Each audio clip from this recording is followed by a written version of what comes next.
좀 긴 말씀인데요. 요약하면 그렇게 길지는 않습니다. 제목은 산헤립의 선동인데, 산헤립은 아수르 왕입니다. 그래서 이제 실제로 선동한 사람은 군대 장관입니다. 그 랍사게, 이름도 조금 얍삽하게 생겼는데 랍스타 같기도 하고 외우기 쉽도록 그렇게 외울 가치는 사실은 없습니다.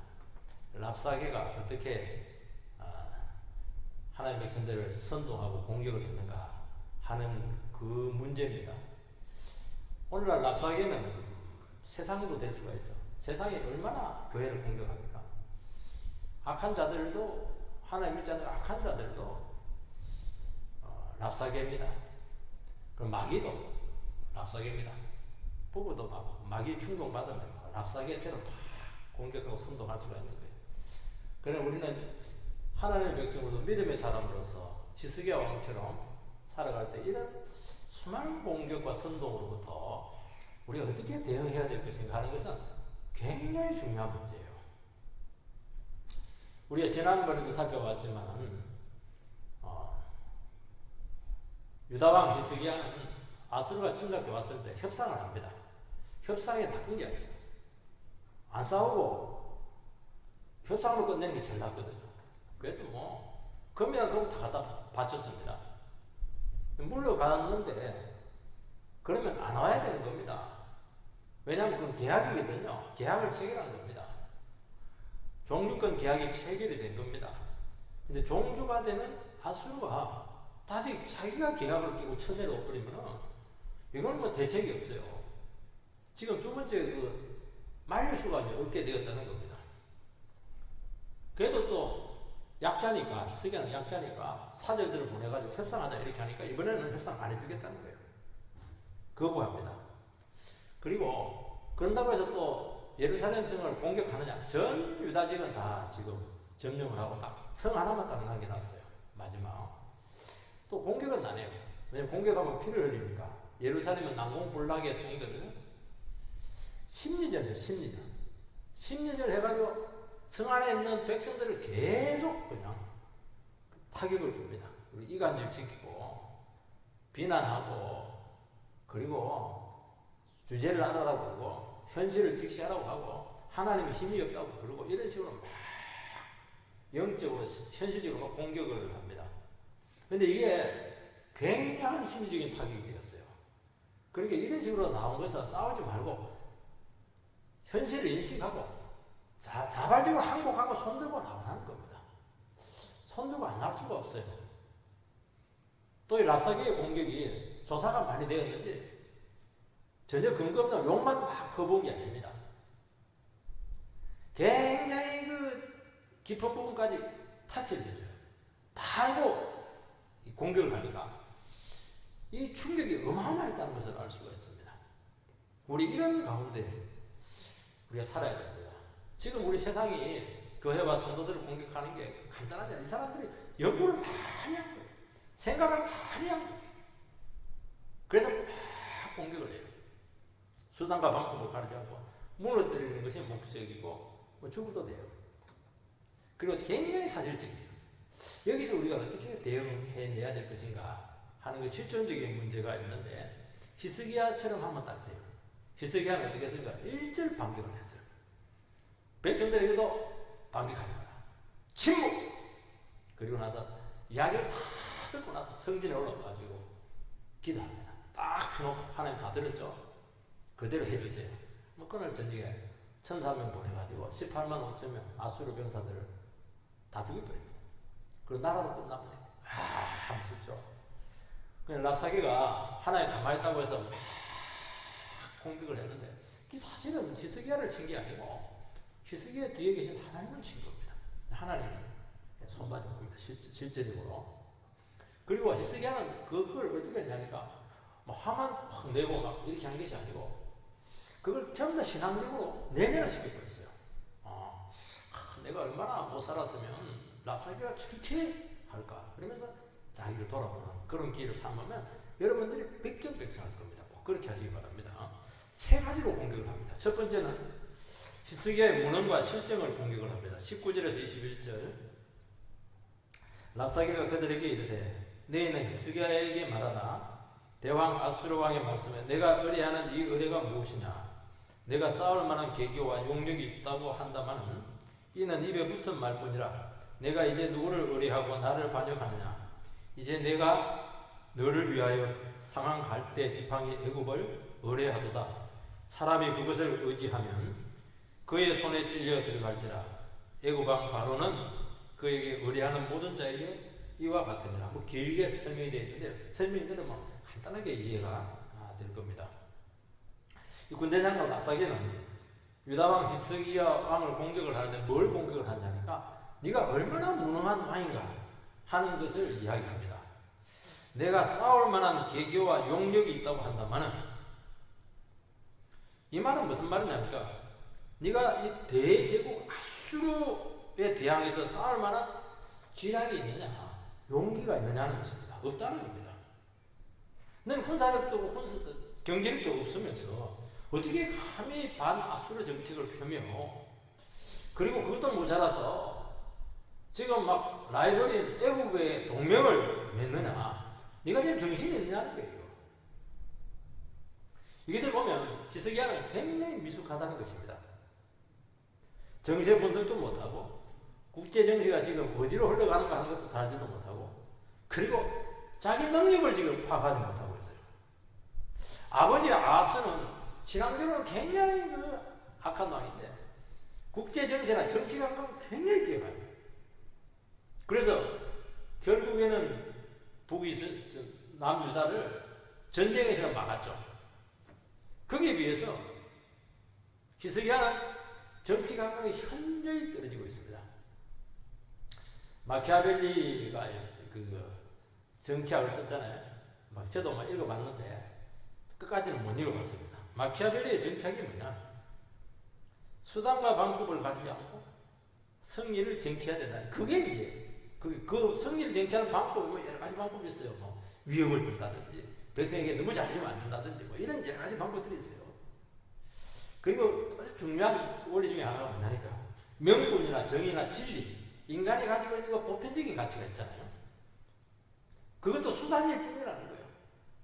북한이 우리나라에 내려올 때 민족 해방 이거는 구호잖아요. 실제로는 안 그렇잖아요. 실제로는 집어먹은 안 하는 거거든요. 그리고 정확한 정세 분석을 해야 되고 지략을 써야 되고 타이밍이 굉장히 중요해요. 상대의 허를 찌르는 용기와 추진력이 있어야 된다. 뭐 이런 식의 그 논리라는 것을 읽어보면 알아요. 그 랍사게의 눈에 비친 히스기야는 이 마키아벨리의 정치학의 원리에 입각해서 보면은 이거는 뭐 최하입니다.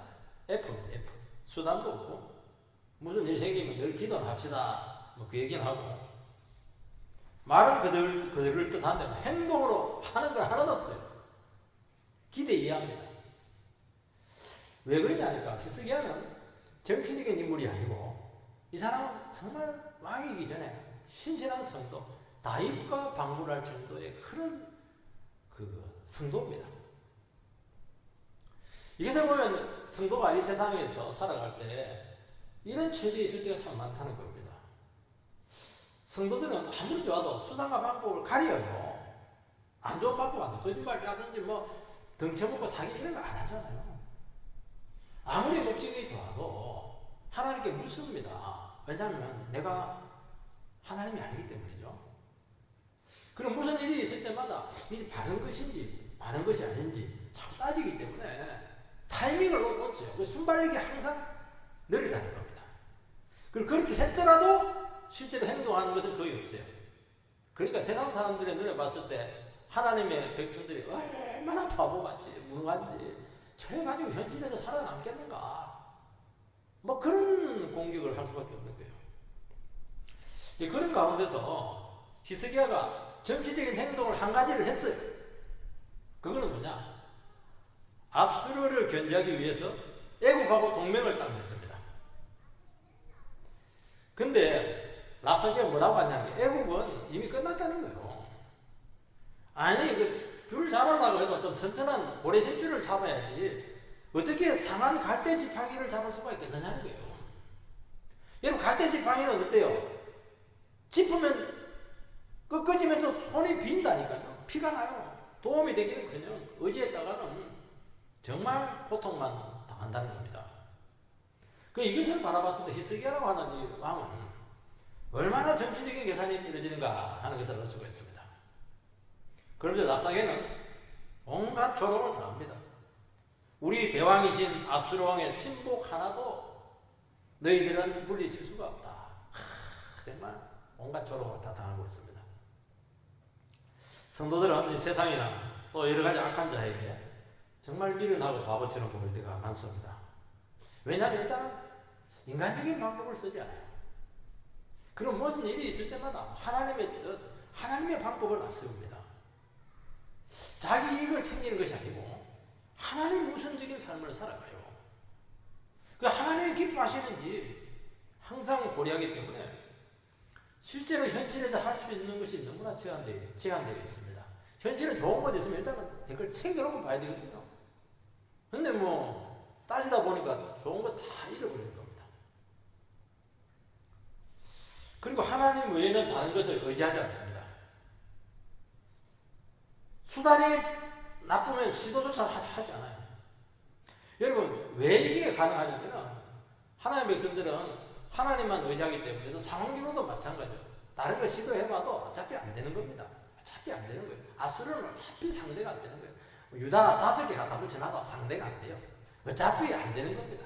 어차피 안 되는 건 어떻게 해야 돼요? 망할 각오하고 죽을 각오하고 길은 하나밖에 없어요. 하나님 의지하는 수밖에 없는 겁니다. 그럼 믿음이 좋아서 그런 것도 있지만 상황적으로도 봐도 이거 밖에는 또 대안이 없어요. 아무리 뒤에 있는 사람들 끌어모아도 재벌 돈을 상대할 수가 있겠습니까? 재판한다고 해서 되겠어요? 안 되는 겁니다. 40대 명예퇴직한 집사님이 새로운 사업을 하려는데 할 것이 없다고 그렇게 난감해하는 것을 봤어요. 슈퍼를 하자니 주일 문 열어야 되고, 식당을 하자니 술을 팔아야 되고, 편의점을 하자니 그냥 예배드리기 어렵고, 깨끗하게 할 수 있는 사업은 돈이 안 되고, 재취업을 하려고 하니 명예퇴직한 그 직장에 반도 안 되고, 대우가 형편없고, 또 괜찮은 곳에 이렇게 지원을 하면 뽑지도 않아. 목사님, 어떻게 살아가면 됩니까? 답이 어디 있습니까? 죽을까 하고 기도하라는 것이죠. 히스기야도 인간적인 수단을 씁니다. 애국을 의지했습니다. 왜냐하면 생존권이 그런 문제이기 때문에 하나님만 바라보기에는 너무 절박합니다. 그래도 하나님 의지해도 뒤에 뭔가 하나 있는 게 나은 거예요.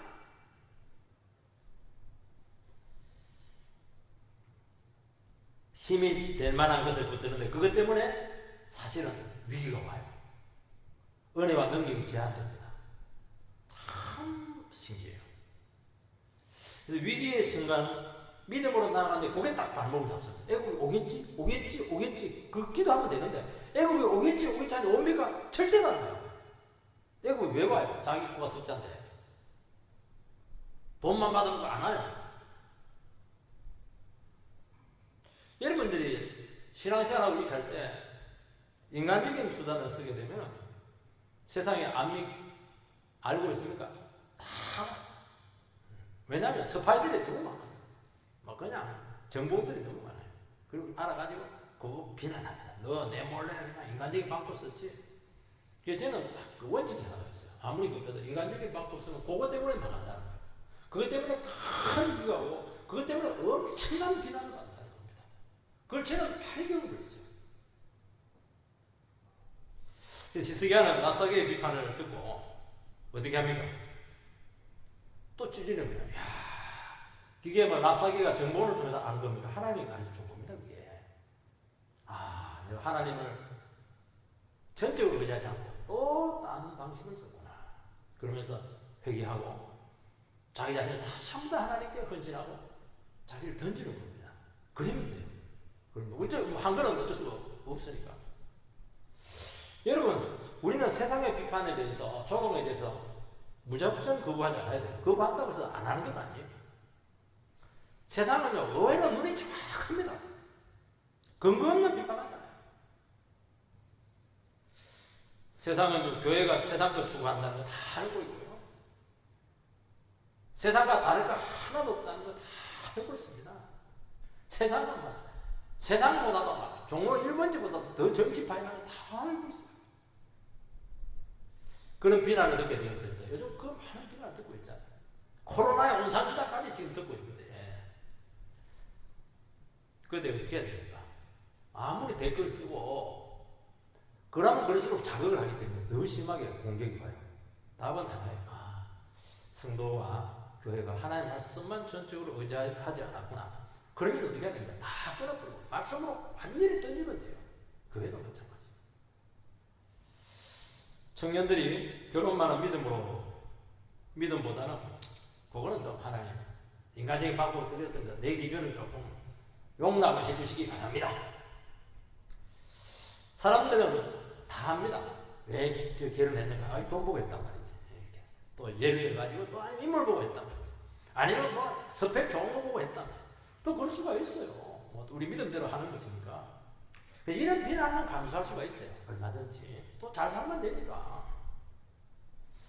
근데 만약에 정말 하나님께 천주로 인도받지 못하고 그렇게 했을 경우에 믿음으로 결혼하지 않으면 결혼 생활이 굉장히 후회가 될 수 있다는 겁니다. 그거는 이제 어쩔 수가 없는 거예요. 비난이 안 듣고 말면 되겠지만 말이죠. 결국에는 믿음으로 하지 않는 것은 하나님과 멀어지게 하고 그것 자체 때문에 많은 대가를 지불한다는 것입니다. 그게 애국을 의지한 거예요. 그래서 하나님의 말씀과 믿음으로 하지 않고 인간적인 방법을 쓴 결과 세상은 교회를 두려워하지 않습니다. 여러분 세상은 교회를 언제 두려워하냐면은 여리고서 그 여호수아서에 보면 가나안 이 세상이잖아요. 그렇게 교회를 두려워해요. 이런 사람들 여리고 막 벌벌 떨잖아요. 그게 돈이 있었어요. 그게 뭐 사람이 많았어요. 완전히 믿은 광야 뜬거지 거지들이잖아요. 그런데 막 움직이면 막 간담이 선언했다고 하는 겁니다. 왜 그러냐니까 이들은 하나님밖에 없었거든요. 하나님 말씀밖에 없었거든요. 그게 지금 홍해 건너버리지 말아요. 요단강 그 건너버리지 마죠. 하나님은 한계거든요. 그래서 세상 사람들이 막 교회를 비난하고 성도들을 비난하는데 그것은 주님의 음성입니다. 하나님께 막 욕을 하는 너무너무 마음이 아프고 영혼을 찌르지만은 가만히 듣고 보면 진짜 정직하게 듣고 보면 그 속에 하나님의 음성이 있다는 거예요. 하나님께서 그동안 나의 교만한 거 아니라고 책망하고 있구나. 내 땀만 먹고 있는 거 지금 하나님 다 알고 지금 나를 이제 징치하고 있구나. 징계하고 있구나. 약으로 잘 쓰시면 돼요. 선언에 이야기했잖아요. 말씀도 내면화시키는 거예요. 맞상대 하지 말고. 그러면 평상시 정상적인 설교 100편 듣는 것보다도요. 그 욕 한 번 딱 듣고 그냥 말씀으로 나를 팍 바꾸는 게 훨씬 효과가 있다니까요. 잘 쓰세요. 약으로. 두 번째는 무슨 방법을 쓰냐니까 히스기야의 종교개혁을 조롱을 합니다. 22절 너희가 내게 이르기를 우리는 우리 하나님 여호와를 의뢰하라 하리라마는 히스기야가 그들의 산당과 제단을 제거하고 유다와 예루살렘 사람에게 명령하기를 예루살렘 이단 앞에서만 예배하라 하지 아니하느냐 하셨나니. 랍사게는 히스기야의 종교개혁을 잘 알고 있습니다. 산당을 없앴습니다. 이 산당을 없앤 것은 어마어마한 계획입니다.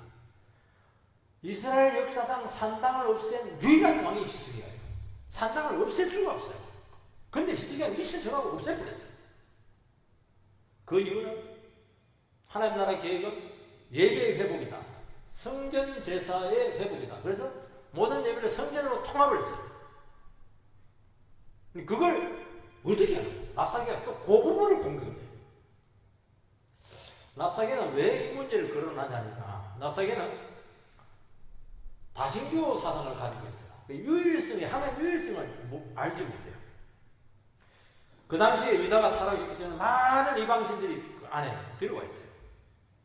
히스기야가 이방 우상을 척결하는 바람에 그 우상신들의 노역을 사서 위기가 왔다는 겁니다. 그리고 여호와 신의 도움도 받을 수 없게 되었다는 겁니다. 왜냐하면 산당을 척결하는 바람에 산당은 우상만 섬기지 않았거든요. 간이식 여호와 예배를 드렸어요. 앞에서 없애는 거예요. 그 여호와도 너를 버리고 우상도 너를 지켜주지 않고 너는 끝났다는 거예요. 그러니까 랍사계에 있어서 하나님은 여러 신 중에 하나이고 유다 안에서만 약간 능력이 있는 수호신이었습니다. 그 하나님을 어떻게 네가 강크게 의지하느냐, 그렇게 지금 공격하는 것입니다. 더 큰 능력을 가진 신도 너무 많다는 거예요. 그 더 큰 능력의 신이 뭡니까? 아수르잖아요. 아수르는 굉장히 힘이 있잖아요. 그거 신의 힘이었거든요. 여러분, 세상은 우리에게 공격합니다. 어떻게 이 넓은 세상 가운데, 엄청난 능력이 있는 이 세상 가운데 하나님만 믿고 살 수 있느냐는 겁니다. 세상으로 눈을 돌리라는 겁니다. 현실을 직시하라는 겁니다. 어떻게 예배만 드리고 있고 성경만 읽고 있고 기도만 하고 있느냐? 그래, 좋다. 네가 그렇게 뭐 믿음 좋다고 그러고 뭐 매일 뭐 말씀으로 개혁하고 회개하고 그렇게 한다 하는데 결과를 한번 보자는 거예요. 그렇게 하는 결과가 뭐냐? 너 이 모양 이 꼴 아니냐? 나랑 다 말아먹고 이제 숨만 할딱 쉬고 있는 거 아니냐는 거예요, 지금. 그거는 이유가 하나밖에 없다. 하나님의 힘이 없든지 하나님의 힘이 있더라도 하나님이 너를 미워하고 있다는 것입니다. 왜? 네가 하나님을 노역했기 때문이다 하는 결론입니다. 지금 아직 늦지 않았으니까 항복해라는 겁니다. 세상에 돌아오면 살아남을 수 있는 길이 너무 많다. 내가 또 잘 뒷바라지 해줄게. 아수로! 이렇게 하는 겁니다. 23절 24절 읽어보면 청하건대 이제 너는 내 주 아수르 왕과 내기하라. 내가 만일 그 말 탈 사람을 낼 수 있다면 나는 내게 말 2,000마리를 주리라. 내가 어찌 내 주의 신하 중 지극히 작은 지휘관 한 사람인들 물리치며 애굽을 오래하고 그 병거와 기병을 얻을 듯 하냐. 하나님이 실세인지 아수르 왕이 실세인지 한번 내기를 지금 걸고 있습니다. 내기를 거는데 어떻게 하냐니까 유다 사람 중에 말 탈 사람이 있으면 2,000마리를 줄 테니까 한번 타보라는 겁니다. 이거는 약점이 있죠. 하나님께서 말을 가지지 말라 했기 때문에 말 탈 사람 없어요. 기병이 없어요. 그냥 알고 하는 거예요, 이게. 놀리는 거예요, 쉽게 말해서 이거는. 아수르의 하급 신하에게도 상대가 안 된다는 것입니다. 그리고 너희들 애굽을 뭐 의뢰한다고 했는데 절대로 도움받을 수 없다는 겁니다. 이게 틀립니까? 맞습니까? 다 맞아요. 분석이 정확해요. 여러분, 세상은 절대로 근거 없이 공격하지 않습니다. 신앙생활 열심히 하더니 내 처지가 이것이냐? 객관적인 수치를 놓고 보자는 거예요. 내가 믿는 신은 능력이 없든지 잘못 믿고 있다는 거예요. 너무 너는 신앙의 폐쇄적이라는 겁니다. 다른 신은 많다는 거예요. 세계는 많은 세계를 인정하라는 거예요. 왜 이게 폭이 좁냐는 거예요. 배타적이고 유별하게 믿지 말라는 거예요. 믿음으로 살 때 결과가 좋으면 상관이 없는데 정말 현실이 뒷받침되지 않고 어려움이 생기면 정말 우리는 뭐 입이 10개라도 할 말이 없고 반격을 할 수가 없어요. 아직 기회 있다. 살 길 찾아라. 뭐 패턴이 똑같아요. 양상만 다를 뿐이지. 이런 비판에 대해서 성도는 피하여 숨을 곳이 없습니다.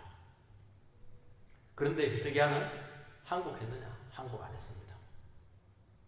왜냐하면 세상의 비판을 자기 자신과 믿는 성도들의 책임으로 돌렸기 때문입니다.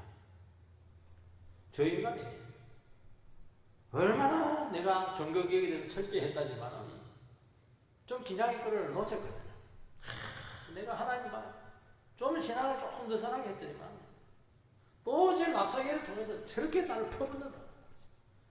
철저히 하나님을 의지하지 않고 종교개혁을 대충 했습니다. 그렇게 딱 자기 돌리는 거예요. 세상에 반격하지 않고 더 하나님께 자기 자신을 드리는 겁니다. 오늘 교회가 비난받는 것은 딱 하나입니다. 하나님의 말씀을 언제라도 포기할 듯이 타협할 듯이 살아가기 때문입니다. 이 세상은 하나님하고 잡신하고 지금 혼동하고 있어요. 그러면 안 된다는 거예요. 하나님. 어떻게 해야 됩니까? 무슨 말을 하더라도 그냥 하나님 말씀 붙잡고 어떤 공격 가운데서도 하나님 말씀을 전부 다 그냥 해석을 해요. 믿음으로 전부 다 성화시키고 하나님 나라는 말에 있는 것이 아니고 능력에 있느니라 그 말 믿고 전부 다 그걸 에너지로 써가지고 능력으로 전환시켜버리면 돼요. 엔진 있잖아요. 엔진 기름으로 써가지고 엔진을 돌려가지고 믿음의 능력으로 바꿀 수 있습니다. 엄청난 에너지입니다. 이것은 공짜로 쓸 수 있는 거예요. 25절에 보면은 내가 어찌 여호와의 뜻이 아니고야 이제 이곳을 멸하러 올라왔겠느냐. 여호와께서 전에 내게 이르시기를 이 땅으로 올라와서 쳐서 멸하라 하셨느니라. 지금 랍사게가 무슨 이야기까지 했냐니까 아수르가 유다를 침략한 것은 이건 하나님의 뜻이라는 겁니다. 그리고 너희들을 징계하고 심판하는 이유는 유다가 하나님의 뜻을 거절했기 때문이다. 얼마나 깊이 있는 조건이에요. 이거는 우리 예수 믿는 사람들이 해석하는 거잖아요. 근데 랍사게가 이 말을 해요. 우리는 하나님의 대행자로서 너희들을 심판하러 왔다. 그 심판은 뭐냐? 너희들 우상을 섬기고 하나님의 뜻을 거스리고 이웃 불문하고 하나님 싫어바 되었기 때문이다. 그 증거가 뭐냐? 우리가 그 먼 곳에서 예루살렘까지 올라왔는데 하나도 방해를 받지 않고 순조롭게 왔다는 거예요. 그건 하나님께서 길을 열어주었다는 겁니다.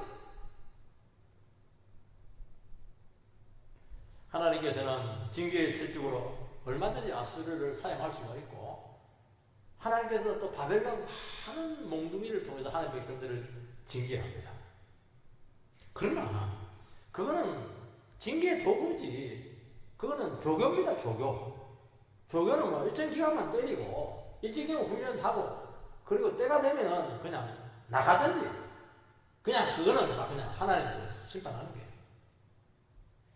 히틀러가 하나님이 세운 징계의 채찍이라는 것에 대해서는 받아들여야 하느냐 하는 것은 굉장히 큰 위협이죠. 나중에 그것을 독일 교회가 히틀러를 하나님께서 세우신 메시아라고까지 얘기해요. 사실은 채찍이었는데 혼동을 많이 준다는 겁니다. 이게. 여러분 징계의 채찍은 한시적이고 한정적이고 그리고 하나님께서 징계의 채찍을 드실 때는 자기 백성의 영적인 유익을 위해서 주신다는 것입니다. 부모가 자식을 때릴 때 죽이려고 하는 거 아니거든요. 말도 안 되니까. 매를 대서라도 인간 만들겠다는 것입니다. 그러면 똑똑한 자식은 내 빨리 인간 돼야지. 인간! 이러면 안아주는 거죠. 엄마가 너무 기해가지고 계속 버팅기면 몇 배, 세 배로 올라가는 겁니다. 그러니까 하나님께서 징계의 채찍에 나수를 쓴다고 하는 것은 더 이상 죄짓지 말고 우상 버리고 순수한 믿음을 가지라는 것입니다. 여러분 세상 채찍에 회개의 심령과 주만 바라보는 믿음으로 견뎌야 하는 것입니다. 그래서 우리는 이 징계에 대해서 채찍에 대해서 세상의 공격과 아픔에 대해서 하나님께서 나에게 또 징계의 채찍을 내렸구나. 그래 그동안 죄 못 끊고 있었는데 나쁜 관계 하고 있었는데 우상 섬기고 있었는데 세상 탐욕을 따라가고 있었는데 맞아 바꾸자 이번 기회에. 그러면 몽둥이는 없어지는 거예요. 어디 관계가 없어요.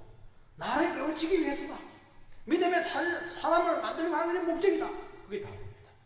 그럼 어디 관계 없어요. 근데 끝까지 안 하면 그 몽둥이가 바뀝니다. 어떻게 바뀌고 아수르에서 바벨론으로 바뀌고 헬라로 바뀌고 로마로 바뀌고 막 그냥 줄줄이 사탄으로 타작을 당한다는 겁니다. 세 번째는 이간책을 쓰고 있습니다. 29절에서 31절을 보면 왕의 말씀이 너희는 히스기야에게 속지 마라. 그가 너희를 내 손에서 건져내지 못하리라. 또한 히스기야가 너희에게 여호와를 의뢰하라 함을 듣지 말라. 그가 이르기를 여호와께서 반드시 우리를 건지시리라. 이 성읍이 아수르 왕의 손에 함락되지 아니하게 하시리라 할지라도 너희는 히스기야의 말을 듣지 말라. 히스기야는 왕이지만 목자잖아요.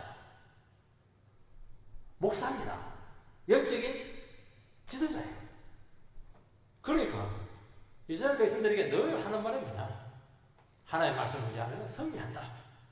이런 약속을 한 거예요. 그걸 또 알아요. 참 세상은 빠꿈입니다. 근데 상황은 성 안에 있는 백성들은 배설물을, 자기 배설물을 가지고 자기가 먹어요. 그렇게 딱할 정도입니다. 그러니까 믿음으로 승리한다는 것, 그것은 아편과 똑같은 거니까 그거 버리라는 겁니다. 속임수라는 거예요. 그런데 히스기야의 말을 들어야 되느냐, 아수르 랍사게의 말을 들어야 되는가 하는 건 굉장히 중요한 문제입니다. 왜냐하면 백성들도 흔들리는 거예요 지금. 왜냐하면 랍사게의 말이 옳거든요. 그 랍사게는 어디를 쳐야 되는가 하는 것을 알고 있는데, 어디를 쳐야 됩니까? 지도자고 백성들의 고리를 끌어놓는 거예요. 그걸 치고 들어가는 거예요. 이간질치기, 이간질. 쉽게 말해서 목사의 말을, 목자의 말을 계속 의심하게 하는 겁니다. 지금 말뿐이다. 현실은 지금 아무 상관없다. 지는 말 순종하지 않으면서 말이지, 백성들에게 희생을 요구한단 말이지. 나중에 막 어려움 생기면 목자가 빨리 도망갈 것이다. 온갖 의심이 다 되게 만든다는 겁니다. 현실이 어려워요. 근데 그 틈을 탁 삐지고 들어간다는 겁니다. 야, 마귀는 대단하죠? 지도자의 말은 거짓입니다. 행복한 미래를 약속하지만은 결국에는 자기 배에 채우기 위해서라는 겁니다. 돈 벌려고 한다는 거예요. 백성들은 막 착착하는 거예요. 실제로 유다 내에 나라가 있는 얼마나 많은 비리들이 있었겠습니까? 그게 소선지에 나오잖아요. 백성들이 흔들려요. 랍사게는 해방자나 되는 것처럼 자기를 막 구원자처럼 막 포장을 합니다. 여러분, 성도들이, 전도인들이 세상의 비난에 대해서 낙심해서 교회를 많이 떠나고 있습니다. 그 이유는 교회의 모습이 건강하지 않기 때문입니다. 교회가 썩었다고 그래요. 다른 목사 같다고 그래요. 전부 다 싹둑 목자라고 해요. 헌금을 강요하고 돈을 너무너무 밝힌다고 그렇게 막 이야기를 합니다. 코로나 온상지다고까지 얘기합니다. 전에 제가 서울에 있을 때 청년사역 했는데, 어느 잡지사하고 청년사역에 대해서 인터뷰를 한 적이 있습니다. 책도 나오기도 했지만 인터넷 판들이, 인터넷으로도 이제 그게 나왔는데요. 혹시나 싶어서 인터넷에 들어가면, 인터넷은 이제 특징이 하나, 댓글이 있잖아요. 댓글을 하는데 뭐, 아마 옛날에 서울에 있을 때 그 교회에 왔던 사람이 있던가 봐요. 막 저를 뭐 비난을 했습니다. 뭐라고 비난하냐, 매일 성경 팔아먹은 목사인데 그렇게 비난을 했어요. 왜냐하면 저희 교회는 성서윤리원에 매일 성경을 다 구입해서 매일 성경을 하도록 했거든요. 부교육자니까 저는 막 돌아다니면서 이거 왜냐하면 주문한 거니까 제가 그냥 주면서 돈 내세요 이러니까 완전히 저를 그냥 그 장사꾼으로 본 것 같아요. 여러분, 세상은요, 사소한 것들도 전부 다 터질거립니다. 보세요. 그래서 내가 장사했잖아요. 장사. 속도 모르고. 그러니까 교회에서는 전부 다 터질거리가 될 수 있는 거예요. 얼마나 기도가 많이 필요한지 몰라요. 수련회 갔다 오다가 교통사고 나는 바람에 교회가 큰 시험 받는 경우 너무 많잖아요. 이게 왜 무슨 날인가? 그런 일이 생겼을 때 마귀가 그 틈을 파고든다. 그걸 조심해라. 기다려서 싹 묻어버리면 믿어줘버리면 되거든. 의도가 그럴 거 아니야. 그럴 거 아니야. 뭐 다른 이유가 있을 거야. 하나님의 선한 뜻이 있을 거야. 이렇게 뿌리면 되는데 마귀는 계속 정말 이제 딴짓 하더니만 저거 지금 뒤로 호박씩 가고 있다. 이렇게 나가니까 시험거리가 되는 것이고 거기가 박살이 나는 겁니다. 왜냐하면 사단은 그거 천재거든요. 세상은 죄로 뒤범벅입니다. 교회나 목회자의 죄가 드러나면 막 신문에 막 대문짝 한만하게 나와요. 자기는 그 죄 수십 배 수백 배 하고도 떳떳하게 살아가는데 목사가 혹시라도 뭐 간업체 지었다 온 동네 막내만 다 떠들어요. 유튜브 돼가지고 막 그냥 물론 그걸 잘했다는 건 아닙니다. 그 세상의 생리라는 거예요. 왜 그렇게 믿지 말라는 거예요. 지도자 믿지 말라는 거예요. 목사 믿지 말라, 목사 믿지 말라는 거예요. 그게 끝나는 거예요. 그거 거기 나가면 끝난다는 거예요. 물론 그 교회는 좀 조심해야 돼. 진짜 그 문제가 생겼다. 그 의도가 무엇이죠? 교회와 목회자를 공격해서 한 교회라도 깨뜨리는 겁니다. 여러분 돈을 그리 밝힌다고 하는데 객관적으로 한번 보시기 바랍니다. 목회자는 대부분 어렵게 살아요. 우리 교회도 굉장히 큰 교회예요. 진짜 세금 한다고 그랬지만요. 한 70%는 전부 다 구제 대상이에요. 자립이 안 되는 겁니다. 농촌교회는 처절해요. 여러분 목회자를 불신하고 말씀을 믿지 못하게 만들기 위해서 그렇게 하는 것입니다. 히스기야는 믿음의 사람이지 않습니까? 그래서 자기가 반격하잖아요. 이거 뭐 반격한다고 자극만 하기 때문에 절대로 그렇게 하면 안 돼요. 그리고 어떻게 하면 하나님께서 대신 싸워줄 때까지 기도하면서 기다립니다. 이게 답입니다. 그러니까 랍사게는 내가 막 커보도 막 그냥 반격 못하네, 끽소리 좀 못하네. 자기 주장이 못해준다고 착각을 하고 더 공격을 하는 거예요. 그러니까 하나님께서 도가 넘었으니까 심판합니다. 여러분 랍사게의 선동 앞에 히스기야와 백성들은 딱 하나를 했습니다. 침묵. 얼마나 마음이 흔들리겠어요. 그냥 막 성에서 뛰어내리고 싶은 사람 많았을 겁니다. 어차피 죽으니까. 그런데도 불구하고 그 흔들리는 마음을 가지고 확 붙잡고 믿음으로 반응했습니다. 그리고 스스로를 변호하지 않았어요. 저 사람은 작심하고 랍사게는 작심하고 잡아먹으려 하기 때문에 되질 않아요. 대화했으니까 대화가 안 되죠.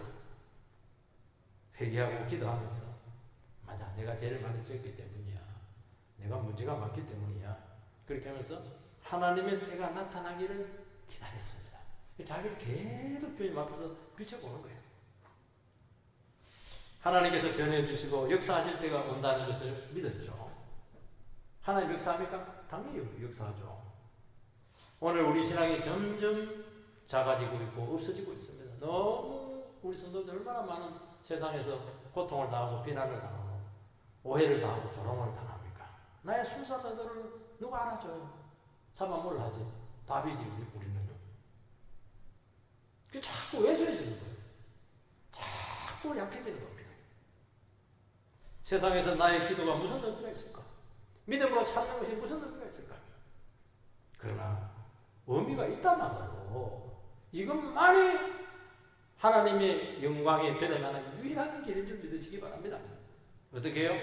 조용하게 침묵하면서 주님 앞에서 말씀으로 내 자신을 계속 비춰가면서 주님과 함께 걸어가시기 바랍니다. 승리는 주님에게 있을 줄 믿습니다.